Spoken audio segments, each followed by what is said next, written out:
Maraknya bencana banjir bandang dan tanah longsor di sejumlah wilayah di Aceh, Sumatera Utara, dan Sumatera Barat, hingga kini proses pemulihan masih terus berlangsung.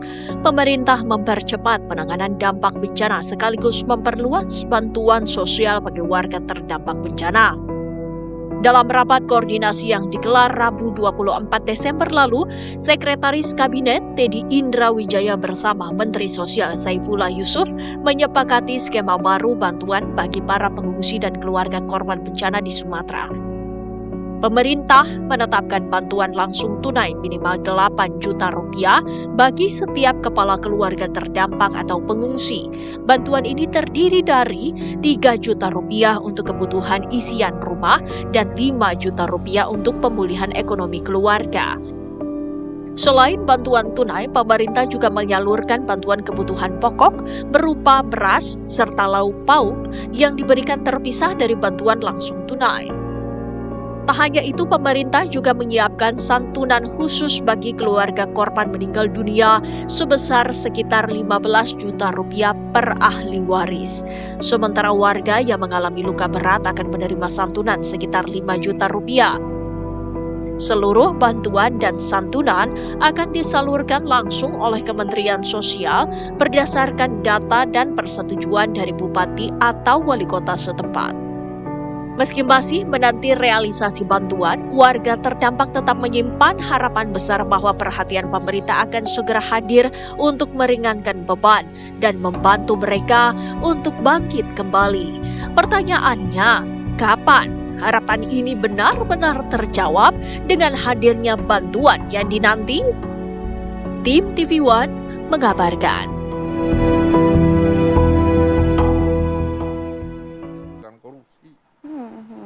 Ada yang mengerjakan. Ya, kita tahu bahwa pemerintah saat ini sudah melakukan percepatan ya, karena banyak sekali pos-pos bantuan yang akan diberikan, baik bantuan langsung tunai, kemudian juga bantuan untuk korban jiwa, kemudian bantuan tunggu hunian, dan lain sebagainya ya Maria. Tapi apakah saat ini sudah disalurkan? Nah itu dia, ada juga mekanisme di lapangan seperti apa. Tentu kita juga ingin ada pengingat juga bagi pemerintah agar ini bisa satu suara semua yang bergerak di lapangan nanti. Jadi biar masyarakatnya juga segera menerima manfaat ini. Langsung kami bahas ini bersama dengan jumlah narasumber kami di studio. Sudah hadir bersama kami ada Mas Agus Pambagio, pengamat kebijakan publik. Selamat pagi, Mas Agus. Sehat ya, terima kasih selalu hadir. Ya, alhamdulillah. Dan juga hadir pula ada Mas Respiratori Sadam Al-Jihad, tenaga ahli utama KSM. Mas Pagi. Sadam, selamat pagi. Nah mungkin kita diberikan pencerahan dulu kan, banyak masyarakat yang juga bingung sebenarnya, khususnya untuk warga terdampak. Ya. Apa saja yang diberikan oleh pemerintah dan sejauh ini seperti apa? Ya. Yang pertama tadi sudah disampaikan bahwa ada BLT ya. BLT. BLT artinya ada 8 juta rupiah ya. Untuk? 3 juta itu untuk perabotan yang kemudian rusak ya. Kemudian 5 juta itu untuk menunggu hunian sementara. Oh, biaya hidup lah ya begitu ya. Jadi itu memang, untuk per kakak ya? Iya. Ya, kemarin juga kan dari Menteri Sosial juga udah berkoordinasi juga dengan Seskap kan terkait dengan ini. Terus yang kedua tetap ada namanya psikososial. Karena kan memang situasi kan butuh untuk HOP itu terus berjalan. Nah ini kerjasama, ini antara TNI Polri dan juga relawan. Relawan yang dilibatkan itu ada 7.928, termasuk juga kemarin saya juga sempat diskusi juga dengan dari UI. Nah itu juga ke sana, kemudian ya itu kolaborasi. Yang ketiga itu terkait dengan Huntara. Huntara ini kemudian dari Danantara juga sedang membangun 24 jam ya di situ, terus membangun itu sekitar 500 khususnya untuk yang di Aceh misalkan. Ini karena memang parah sekali yang di Aceh. Terus juga dari dana non APBN itu ada 2.600 Huntara. Huntara juga ya. Huntara, dan kemudian terkait dengan kelistrikan. Kelistrikan ini kan kemudian agak terhambat ketika di Aceh. Kalau di Sumut dan di Sumbar ini sudah relatif bisa dipenuhi. Tapi kalau misalkan di Aceh itu kemudian kemarin tanggal 27 Desember dari Menteri SDM juga mengirim 1.000 genset dan juga ada kompor ya gas dengan 3.000 dan juga peralatannya. terkait dengan LPG juga didistribusikan juga. Jadi sebenarnya di Aceh ini kondisi kelistrikannya seperti apa? Daerah mana saja yang masih belum menyala? Di Aceh ini ada 4 yang kemudian terisolir ya. Artinya memang kelistrikan. Kemarin juga banyak teman-teman juga ke sana kan, relawan, pemerintah. Daerah mana saja, Mas? Ada Bener Meriah, ada Gayo Lues, ada Aceh Tengah, Takengon, ada Aceh Tamiang, ya. Nah, di 4 ini rumah sakit juga, ini rumah sakit sudah relatif ya, sudah relatif bisa berjalan. Di Aceh Tamiang sudah, di Aceh Tengah sudah, kemudian di Sumatera Utara juga sudah. Nah, akses jalan. Nah, karena memang jembatan dan jalan ini kan penting. Masih terputus Nah, juga ya, betul. Bu? Tapi kalau terkait dengan jalan nasional, itu sudah 72 jalan nasional dari 80 jalan nasional, artinya sudah 90%. Ya. Kemudian jembatan juga kemarin terakhir di Kutablang di Aceh, di Biren itu sudah bisa dilalui. Baik. Artinya memang di sini kita sedang mempercepat prosesnya. Logistik yang sudah dikirim itu sebanyak 1.200 sekian ton yang memang itu didistribusikan terus menerus, dan memang ya kita sangat mengandalkan TNI Polri di situ ketika memang terutama daerah-daerah terisolir. Baik, Pak Sadam, tadi Anda mengatakan bahwa memang ada huntara dan juga hunian tetap nantinya. Betul, Apakah betul. memang juga ada bantuan tunggu hunian? Iya, ada bantuan tunggu hunian ya di sana. Saya kira ada sebesar 500.000 kalau nggak salah ya terkait dengan itu. Per bulan kah atau gimana? Nah, ini nanti kita cek karena memang ini kan termasuk di tadi dana TKD atau transfer ke daerah itu. Nah, TKD itu total dari anggaran itu di 3 provinsi itu segera itu ditransfer ke daerah. Nah, ini yang memang harus diawasi juga. Nah, itu kan total dari 51,82 T yang memang diminta oleh dari BNPB, kemudian disiapkan, bahkan ada 60 T dari Kementerian Keuangan untuk siapkan itu, dan di Aceh itu 25 triliun yang memang disiapkan. Di Sumbar itu 13 triliun, di Sumut itu 12 triliun. Jadi memang cukup besar. Itu dia, Mas Sadam. Kita cukup apresiasi percepatan dilakukan oleh pemerintah, Mas Sadam dan rekan-rekan yang tak lelah begitu ya melakukan berbagai perluasan bantuan hingga percepatan penanganan. Tapi kalau kita dengar tadi Mas Agus, angka yang cukup besar kemudian digelontorkan untuk bisa mempercepat penanganan pasca bencana di wilayah Sumatera hingga Aceh, bahkan jumlah yang terlibat luar biasa, BNPB, TNI, Polri. Tadi sampaikan Mas Sadam, relawan jumlahnya lebih dari 7.000 gitu. Oke, ini sudah lebih dari 1 bulan. Apa evaluasi bisa dilakukan agar ini percepatannya bisa benar-benar terasa keluarga, warga juga bisa kembali bangkit lagi perekonomian dan semangatnya? Gini, penanganan bencana itu seperti sebesar Aceh atau yang sekarang itu harus ada orang paling bertanggung jawab. Karena dia akan mengorganisir bagaimana bantuan, bagaimana relawan. Banyak tadi sudah disebut dan sebagainya, bagus. Cuman kan sporadis. Ya, terpisah. Koordinasi tidak ada. BNPB? Tidak ditunjuk oleh Presiden sebagai sebagai koordinator penanggung jawab. Dulu di Aceh ada misalnya Pak Kuntoro. Lalu ada Pak Monardoni waktu COVID. Jadi ada ketua, ada juru bicara yang selalu menginformasikan kepada publik. Kalau sekarang publiknya dapatnya kan dari media, terus yang ngomong beda-beda. Jadi nggak satu pintu gitu ya? Iya, ini benar apa tidak? Itu satu. Jadi koordinator perlu. Siapa koordinator yang ditunjuk pakai perpres, lalu bertanggung jawab langsung pada Presiden. Dulu ada, sekarang harus ada. Ini lebih parah ini soalnya. Nah, itu yang pertama. Jadi ada juru bicaranya juga sehingga dikejar nempel ya. Nah, yang kedua adalah yang saya sangat khawatir, kita ini DNA-nya DNA korupsi. Jadi nanti ketika ini katakan 3 tahun, 5 tahun ke depan, pasti ada yang diperiksa. Dan jadi tersangka. Kok ngeri, saya ada yakin pasti ada itu. Karena yang kemarin kan ada. Yang cuma distribusikan aja masuk penjara. Ya kan, cuma distribusikan, di tender, katanya masuk penjara. Jadi harus gimana dong Pak? Audit secara bertahap? Ya audit sih sudah, makanya saya bilang kita ini DNA-nya DNA korupsi. Jadi gimana caranya mengawasi uang-uang tadi 60%, 60 triliun, masuknya berapa? Ya harus 60 triliun. Seperti kata siapa Ferry, saya masukin 10 miliar, ya 10 miliar masuk. Harus gitu. Nah, jadi yang kos-kos lainnya berbeda. Nah, ini yang menurut saya 2 hal ini Sampai hari ini saya nggak tahu gimana caranya. Nah itu dia Pak Agus aja bingung gimana kita ya. Mas Agus, tapi berbicara mengenai ada BLT, ada Banyak sekali loh, nih ada 8 ya. Iya, kemudian juga ada juga yang per bulan setiap hari sembako dan lain sebagainya. Ini memang bisa menjawab nggak sih kebutuhan dari masyarakat? Kalau itu real 1 perak dia terima 1 perak, nggak apa-apa. Kalau 1 perak orang terima 1 sen, siapa yang tanggung jawab? Dan itu pasti akan terjadi. Realisasi Saya bukan ya? tidak bilang patut diduga, belajar dari sejarah Indonesia itu pasti ada. Nah nanti 3 tahun, 5 tahun lagi ada yang ditangkap ya kan, oleh APH. Sampai ya.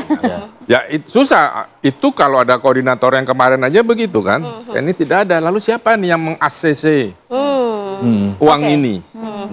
Kalau kemudian sebegitu pentingnya ya, kemudian koordinator, penunjukan koordinator oleh presiden yang untuk bertanggung jawab dalam segala penanganan dan mengatur mekanisme bantuan dan semuanya lah. Itu semua, itu artinya kalau menurut Anda siapa yang kemudian paling berwenang untuk bisa ditunjuk sebagai koordinator ini gitu kan? Kalau kita lihat sekarang banyak nama kan? Iya, presiden harus menetapkan.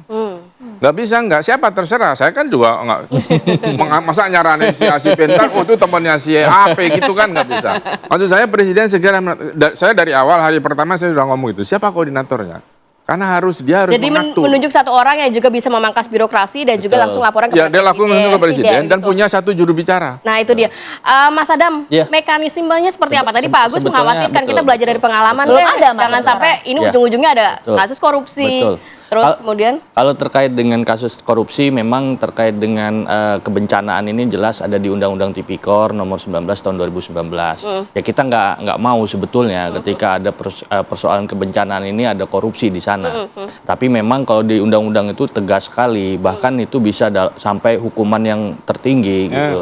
Nah, tapi dalam posisi ini juga tetap ada pengawasan yang melekat. Mekanismenya seperti apa? Betul. Ini kan susah juga, banyak akses bantuan juga sulit masuk, apalagi tadi kan, ini kan perhitungannya diawali dengan R3P, di situ dari BNPB. Nah, ini yang kemudian tinggal bagaimana, tadi sepakat bagaimana ada namanya, Pak Presiden juga akan membentuk namanya Satgas terkait dengan pemulihan rehabilitasi dan rekonstruksi, karena memang ini anggaran yang terbesarnya di sini, gitu. Nah, inilah yang memang harus diketuai. Ya, harus ada ketuanya. Nah, ini yang kemudian nanti akan terkoneksi langsung dengan Pak Presiden bahwa ini yang nanti uang-uang ini nanti kemana, arahnya kemana dan sebagainya. Nah, inilah yang dimaknai pengawasan melekat. Nanti. Artinya sudah dibahas ini ya? Sudah dibahas. Nah, makanya terkait dengan kemarin evakuasi distribusi, kenapa memang sifatnya terpadu? Memang dalam Undang-Undang 24 tahun 2007 pelaksanaannya secara terpadu. Jadi di sana bahwa komandannya secara terpadu itu sebetulnya ada di gubernur, kan sekarang ini kan ada penambahan waktu ini ya terkait dengan operasi tanggap daruratnya. Nah, di sini kemudian pemerintah pusat mendorong sumber daya yang memang secara maksimal untuk dilakukan. Nah, kemudian apa-apa yang kemudian nanti ini terpadu dan posisinya terus bertahap. Artinya memang Nah, jadi kalau bisa dibayangkan untuk warga yang terdampak, mungkin pemirsa salah satu warga yang terdampak, nantinya saya mendapatkan uang itu dari mana? Maksudnya kan kapan gitu. Dan kapan begitu, Mas? Betul. Nah, mekanismenya tadi yang saya sampaikan bahwa dari tahapannya ada namanya transfer ke daerah. Ke daerah kemudian? Nah, kemudian nanti dari transfer ke daerah berarti yang kepala daerah yang jawab. Artinya ini ada mekanisme kepala daerah. Dan termasuk data-data siapa yang harus mendapatkan dari kepala daerah juga? Iya, kepala daerah itu kan bertahap, artinya di bawah kemudian ada sistem pemerintahan yang bertahap ya, beruntun di situ. Nah, itulah yang kemudian bertanggung jawab. Karena ini sistemnya bertahap itu tadi ya, karena memang koordinatornya kan masih kepala daerah, masih terus melakukan pendataan dan lain-lain. Warga butuh kapan sih sekiranya realisasi dari penyerahan bantuan ini? Sesaat lagi dijawabnya Mas Adam ya. Kami jeda dulu, usai jeda. Ya, kita lanjutkan ya pemirsa ya, Mas Adam. Jadi sudah ada tidak timeline dari penyerahan BLT ini? Karena kemudian pemerintah memberikan angin segar, warga terdampak juga kemudian sudah cukup senang. Tapi kapan nih saya bisa terima nih gitu? Saya ngambil bahasannya seperti ini, karena ini kan sifatnya percepatan ya. Ketika memang jembatan, misalnya saya ambil contoh jembatan dulu. Jembatan itu ditarget 1 bulan. Kemudian ternyata jembatan Tepin Mane itu 1 minggu selesai. Nah, begitu juga sebetulnya mekanisme yang terkait dengan BLT ini data dari pemerintah daerah. Kalau datanya ini cepat masuk, ini transfer ke daerah lebih cepat. Karena ini udah disiapkan anggarannya. Jadi sekarang belum ada yang mendapatkan BLT ini ya, Mas, berarti ya? Belum. Masih pengumpulan tahapnya? Ini data tinggal masuk dari pemerintah daerah, semuanya masuk, langsung ditransfer. Nah ini karena sifatnya dana siap pakai itu model siap begitu, terus juga reimburse gitu lah ya. Artinya memang bukan reimburse, data masuk langsung ditransfer. Tapi bagaimana pemerintah pusat memastikan daerah ini bekerja dengan benar, dalam arti semua dana-dana ini tepat sasaran begitu, Mas? Ya ini kan artinya kan harus ada trust ya kan, atau trust government ini kan harus tercipta. Nah cuman dalam posisi ini trust ini harus dibangun dengan mekanisme hukum. Nah apakah si dana ini akan disebarkan misalnya 8 juta ini kepada masyarakat, 8 juta cash dengan jemput bola, melihat kan saat ini masyarakat pun mau ngambil bantuan 2 jam perjalanan kaki agak sulit kan sebenarnya. Artinya memang di sini tadi saya bilang kan ada pengawasan, tetap ada pengawasan. Pemerintah akan memberikan kontrol pengawasan terkait dengan dana itu. Selain tadi dengan mekanisme hukum. Maksudnya mekanisme pengambilan bantuannya seperti apa gitu Mas oleh warga? Ya pengambilannya itu tadi dari data udah masuk, ini ditransfer, kemudian dari pemerintah daerah itu kemudian mendistribusikan. Nah pendistribusian itu apakah kemudian warga memang harus mengambil di salah satu titik atau kemudian memang langsung diantarkan itu kepada warga? Karena kan mereka ATM juga pasti udah nggak ada. Pasti udah nggak ada. Artinya ini ada pengumpulan pasti masyarakat. Nggak mungkin melibatkan masyarakat suruh datang itu kan terlalu repot. Karena kita lihat kemarin bantuan warga harus berjalan sulit sekali karena jalan tak banyak yang terputus dan sebagainya. Baru-baru mengambil ke PT Pos atau ke ATM. Sulit sekali. Ini mekanisme itu nggak mungkin dilakukan. Artinya memang ini mendistribusikan sesuai dengan lokus atau daerahnya masing-masing. Karena ada daerah yang memang misalkan di Sumatera Barat sudah mulai bisa dilalui ataupun di Sumatera Utara, tapi kalau di Aceh ini cash khusus, artinya special cash di sini ini nggak bisa. Ini memang harus ini situasi bencana. Ada pendampingan dari APH juga, dari aparat keamanan, aparat hukum, supaya memang bantuan itu tepat sasaran. Mas Agus, kita sudah dengar apa yang disampaikan oleh Mas Adam soal mekanisme. Kalau menurut Anda, bagaimana ya caranya agar mekanisme ini bisa berjalan secara beriringan di 3 provinsi? Jangan sampai kemudian kita lihat kemarin sepertilah contohnya soal keristrikan dan lain-lain. Gitu. Atau mungkin kita bisa mencontoh negara lain yang menyebarkan atau memberikan bantuan tuh dengan mudah kepada warga yang terdampak. Ini kan pemilu pilkada baru selesai. Kalau kita mengandalkan kepala daerah juga berbahaya kalau nggak ada ngawasin. Dia punya utang banyak waktu kampanye kan. Nah itu satu. Kedua kalau tadi masyarakat Mas Adam bilang nggak mungkin memang sendiri-sendiri. Ada yang mengorganisir. Uangnya dari mana? Pasti dipotong. Sama kayak Anda bayar listrik atau bayar telepon, nyuruh orang kan, RW, RT gitu, ya pasti kan ada potongannya. Nah itu gimana caranya? Nanti kan.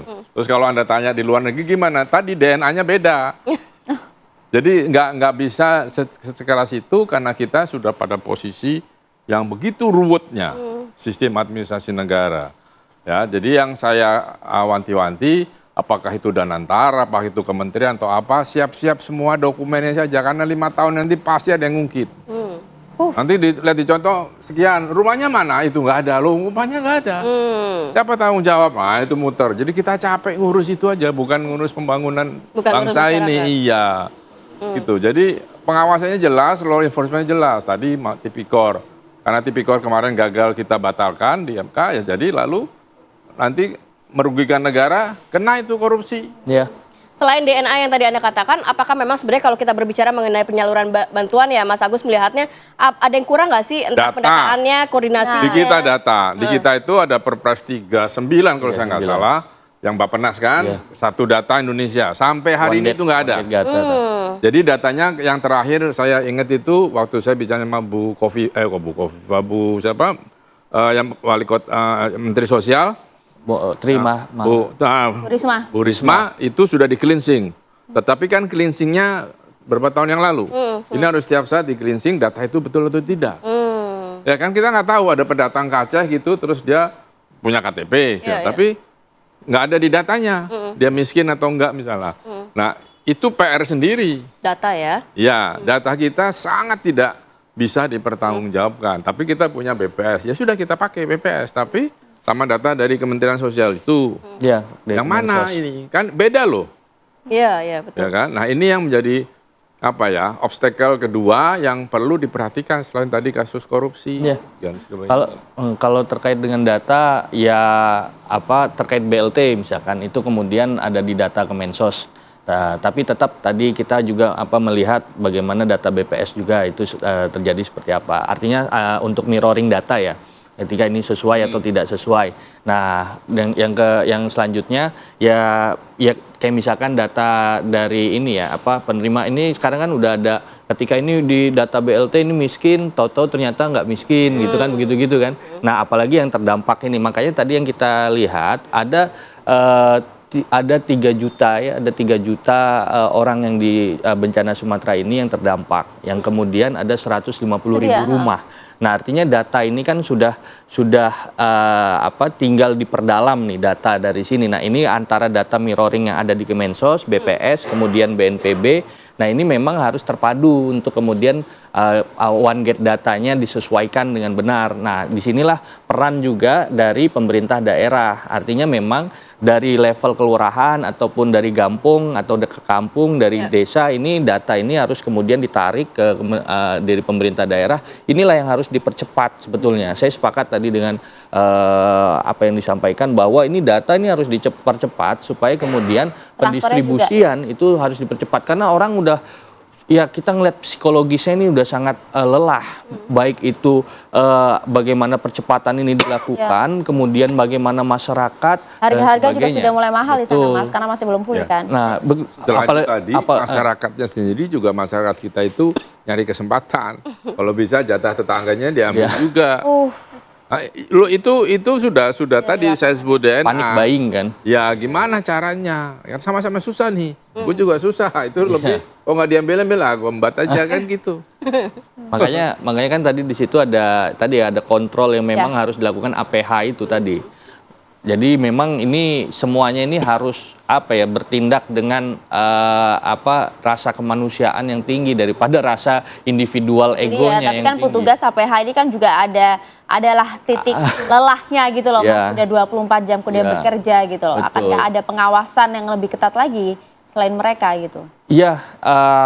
Tetap ya, ketika tadi TNI Polri itu kan kemudian jumlahnya kan 50.000 ya, 36.000 itu TNI, kemudian 14.000 itu Polri. Nah, di sini kan sebetulnya ya memang kita sangat mengandalkan ya dalam posisi ini ya terkait dengan APH ini. Nah, tapi juga di situ yang mempunyai personil yang banyak selain TNI Polri ini kan di negara ini kan nggak ada, ya kan. Nah, makanya pengawasan harus dilekatkan itu salah satunya melalui APH tadi. Gitu. Mas Agus, terakhir kalau berbicara mengenai BLT ini kan sebenarnya harus bergerak cepat ya. Maksudnya pemerintah nggak bisa ya kita mengumpulkan dulu data, kemudian mencocokkan dulu data dan lain sebagainya. Mungkin warga sudah merasa saya kelaparan dan lain sebagainya. Nah, ya sudah aja yang ada data itu dipakai. Sama seperti waktu Pak Mensos bilang harus diaudit. Saya bilang, saya ngomong langsung di media juga. Saya bilang gimana ngaudit ini kan sudah kedaruratan dan masyarakat ini uang masyarakat masa diaudit. Kan audit mahal bayar itu gitu loh. Nah, hal semacam ini teman-teman di kabinet jangan aneh-aneh gitu. Ya kan ngomongnya, makanya kita butuh satu koordinator. Satu suara ya. Ketika nanti ini aneh-aneh, media tanya pada koordinator, Pak ini benar atau tidak? Kalau sekarang coba Anda tanya kemana? Jadi ada yang bertanggung jawab lah paling at least ya. Iya. Itu ada saja tadi kebocoran pasti. Bukan patut diduga lagi lah, pasti bocor. Ya kan? Nah, ini gimana? Bukan saja pengambil kebijakannya, APH-nya, masyarakatnya pun juga. Dan saya sekarang lagi kalau di Aceh itu yang tadi bendera itu saya khawatir terus terang. Semoga bisa diselesaikan dengan baik. Ya, harapannya seperti itu ya. Kita masih juga menantikan bagaimana gerak cepat penanganan pasca banjir. Juga mungkin penunjukan ada koordinator agar satu suara, satu pintu begitu, Mas. Artinya memang kita bersepakat untuk hari ini, pagi ini bahwa titik temunya adalah membutuhkan percepatan melalui tadi ada Satgas khusus untuk pemulihan, percepatan rehabilitasi dan rekonstruksi, dan memang harus dipimpin dari satu orang untuk kemudian Yang presiden paham betul. ini paham betul Ya. untuk kemudian mempercepat apalagi tadi pendistribusian yang dibutuhkan masyarakat, kemudian hunian sementara. Mungkin juga ada tindakan tegas dari presiden. Kalau kemarin kan kepala daerah yang kabur saat bencana, saya copot, saya pecat gitu. Mungkin ini juga.